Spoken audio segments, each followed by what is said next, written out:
Hey, what's going on, everyone? Happy Hump Day.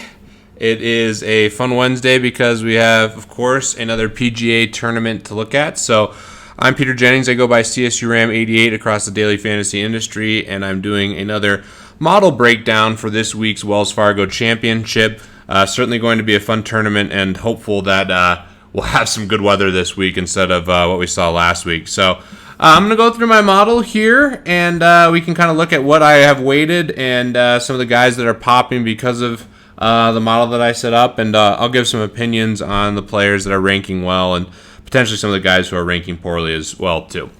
So the first thing is I have long-term adjusted round at 26. This is pretty much where I keep long-term adjusted round, somewhere between 20 and 30. Definitely want to weight how good these players have been historically, and I know it's a big part of Colin's process, and certainly something I learned from him as well. I have long-term green and regulation score at 2 points. I could have honestly lowered it to 0. I still like it. I still like trying to identify the good ball strikers, and I'm a big fan of the green and regulation stat. But really, what matters to me with this statistic is the recent form, and we'll look at that here in just a bit. Long-term driving distance, 8 points, very similar to last week. I think it's important, and I have driving distance again as my key stat this week. Colin said it's about 3/4 of what he has, so I didn't even incorporate accuracy or any of that stuff. I think it's already kind of priced in. I did leave long-term birdie at 1. Probably could leave that, move that to 0 too, but I like to have a little bit of birdie stuff in the model. Then I have recent adjusted round at 14 points. I weighted that a little bit more heavily than I normally do. There's a couple guys in particular I want to make sure I capture, and I'll talk about that. And then I have recent green and regulation score at 25, which is, again, pretty big. Long-term adjusted round and recent green and regulation score is a big part of my model most weeks, and it's no different this week. So, again, this statistic is really important to me because it identifies guys who are striking the ball well in the short term, which to me is a big indicator of guys who are in good form, and also it should help identify the guys who might be injured or going through a swing change based on the guys who do not rate well in this category. I have recent driving distance rated a little bit higher than long term, and I think some players do change, and I definitely want to make sure I account for that. So I have that rated pretty highly. And then I actually rated course history a little bit higher than I normally do. I have it at a 10. There's definitely some strong course history guys here. And I wanted to see how it checked out, and it definitely looked pretty nice in this particular model. So that's it. I believe everything else is a 0. I used all 100 points. This is the model that I'm looking at right now, and certainly my main model for the week. I definitely will make other models just to kind of see which players are popping based on what stats I put up. So certainly something that you can take advantage of yourself is making multiple models and see which guys are constantly popping, and what guys do well in certain models and what guys do poorly in certain models. So certainly something I like to do on Fantasy Labs is just kind of see how things play out based on the models that I make. So let's look at the results. This is the fun part. I think it's a really nice, an important week to understand basically which guys, or let me rephrase that. What type of roster construction are you going to use? So let's talk about Rory first. And I talked to one of my friends who's a really sharp golf guy, and he thinks Rory's a lock this week, which is interesting because Colin and I both talked about how it's probably not worth to pay up for him. But there's a lot of reasons why Rory is great. I mean, you look at every stat, he's just incredible. His odds to win are just off the charts. I mean, he's basically 4-1. I mean, there's so many good things you could say about Rory, but the trick here is he worth 12.8? And more importantly, can you find guys to balance out your roster with Rory so that you feel really good about the rest of your lineup? So it's really going to come down to value, and there's a couple of value guys that I do like this week that I'll talk about here in a little bit. Next guy is JB Holmes on my list. Absolutely love him. The next 4 guys, honestly, are all really strong plays in my mind, with maybe Charles Howell being not quite as high as these other guys, but love Finau, love Matsuyama. Colin talked about how he's really bullish on him as well. I think he's an elite option, and certainly someone that I'm going to be paying a lot of attention to this week. I think he's an elite young golfer, and this is a spot where he should play really well. He played well down the stretch at the Masters, and for the rest of the year, he's definitely going to be in contention, and I just want to see how he's playing. Henrik Stenson's a polarizing one for me. Really bad course history here. Colin didn't like him. I liked him a little bit more at first, but I've heard a lot of other people say they like him because of his recent form. And if you look through here, I mean, he's his adjusted round is incredible, 68.3 long term. And then we look at his recent adjusted round at 67.3, which is better than basically everyone with the exception of Hideki Matsuyama. So he's an intriguing play. I guess Rory's slightly better too, but I definitely like him quite a bit.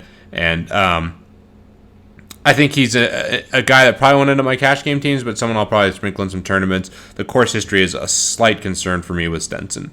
Then we move to Lucas Glover, who is probably my favorite cheap punt play. 6,300. No idea why he's so cheap this week, especially after being a former winner of this tournament. So great course history for Glover. I shouldn't say great, but good course history, including a win. Guy who is a great ball striker. The weakness in his game is putting, and Colin talked about how there might be a slight bump for guys who are not great at putting just because it's not as important to be a great putter at this tournament relative to other ones. So that's interesting to me. I like Glover quite a bit, and I think he'll be really popular at the low end range.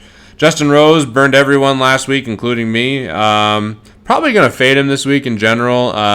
In tournaments, I might throw him in a couple spots just because I think people might have some recency bias towards him, but he's not popping exceptionally well for me. I mean, he's obviously doing pretty decent in this model just because of his long-term and short-term adjusted round, and he's obviously very solid, but I like both J.B. Holmes and Matsuyama better than Justin Rose this week.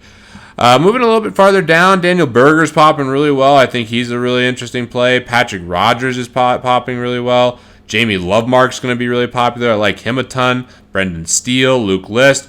This group right here I like quite a bit, and I think they're all viable cash game and tournament options. Honestly, I'll have exposure to pretty much everyone here. The only guy that I'm not going to be too heavily on is Gary Woodland, who played pretty well last week, but I've heard a couple rumors about him, and I'm probably going to stay away from Gary Woodland. Moving a little bit farther down here, Kokrak's an interesting one. I've heard a couple other sharp people be on him. Has great driving distance and decent odds. And Kevin Chappell has been playing absolutely incredible. I'm actually curious. I haven't looked at his recent adjusted round. Yeah, 68.5, just absolutely elite for that price tag. I think he's really nice. And then a couple other guys that I'm just going to finish off the list with here before I talk about Bryson DeChambeau. Justin Thomas, a guy we talked about on the podcast. I think he's a really interesting play this week. Has the distance, has the upside. Curious to see how he plays after hanging out with Spieth and Fowler and Smiley Kaufman. So I like Dustin Thomas. He's a great play. A lot of guys in that high 7, low 8 range that are intriguing options that make it a great week for tournaments. Luke Donald, I've heard some other people be on. I don't know. I know his game's kind of rounding into form. I struggle not to take bombers at this course and in general. So his lack of distance makes me a little less intrigued by him, but he's definitely a really solid golfer and probably better than that price. Actually, definitely better than that price. Patrick Reed, another guy, I listened to him on the Shack House podcast, which is in the Bill Simmons network. It was interesting to hear his kind of feedback and just his analysis on how the season's going and his approach on things. And I liked what I heard, and definitely think he's a great golfer overall. Certainly someone I think will make a lot of noise this season, but he's just a little too expensive. Again, I'll play some other guys in that range before I play Patrick Reed. And then Ricky Fowler, he's a fade for me for the most part. I think he'll be heavily owned, but I'm going to fade him. Byung-Hyun An, another interesting play. And Emiliano Grillo is a guy that's going to be great. It's just not a great course fit for him this week. So we'll talk a little bit about these guys later on in the year. Final thoughts. I love Bryson DeChambeau, of course. This is a guy that I wish I could buy stock in. After the week off, I think he's going to be recharged, and I think he plays really well in this tournament. So I'll have exposure to him, and I think he's a really great golfer, and I'm bullish on him throughout the rest of the year. So definitely pay attention to see what he does this week. I think he bounces back after missing the cut in his last tournament. And just scrolling through here, I should mention Will Wilcox as well. Played well last week. Seems to be finding his groove, and he's an avid supporter of DFS and interacts with our community. So I think that's great as well, and certainly a guy you should be considering. And I'm rambling now because I said I was going to stop at Bryson DeChambeau, but we did talk about Scott Pickney on the podcast as well. He's definitely a viable punt at 5,300. So hope that helps you guys. Again, looking for more feedback on what you'd like to see in this video. I think the model breakdown in terms of the sliders is helpful, and I I definitely like tinkering with that, and I hope it helps you this week. And certainly a very fun week we have here. A lot of viable options. Great week to play tournaments. They have the $33 tournament on DraftKings, which I believe has a $400,000 prize pool, 100K to first. So I'll be firing in that and hope to see you guys in there. And of course, hope to see Fantasy Labs members at the top of the leaderboard.